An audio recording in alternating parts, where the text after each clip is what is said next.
I want you to understand who I am because none of this makes sense without it.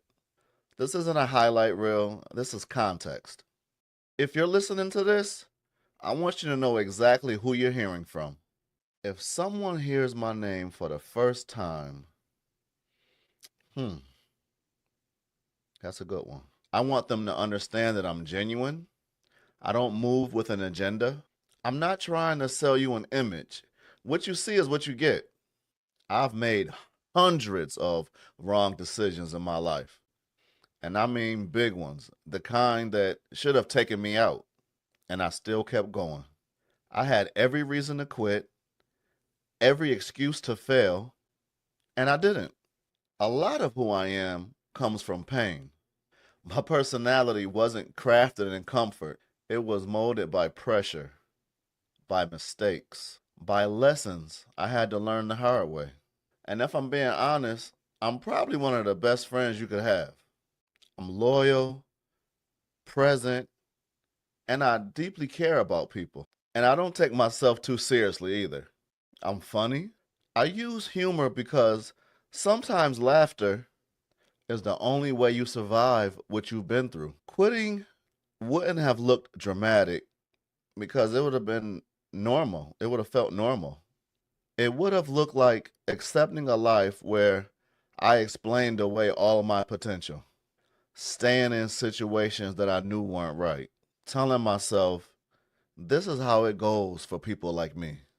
Quitting would have been choosing comfort over growth, survival over purpose, blaming my past instead of taking responsibility for my future. That kind of quitting is dangerous because nobody calls it out. It looks responsible, but it quietly kills everything you were supposed to become. One decision that still surprises me that I survived was trusting myself again. After you make enough bad decisions, you stop trusting your own judgment. You start second guessing everything. You wait for other people to tell you who you are and what you're capable of. Deciding to believe that I could make one good decision at a time, and that was risky because if I was wrong, it was all on me. That decision didn't fix my life overnight, but it did give me some momentum, and the momentum is what actually saved me. Humor did two things for me. At first, it protected me. It kept people from seeing how much I was carrying.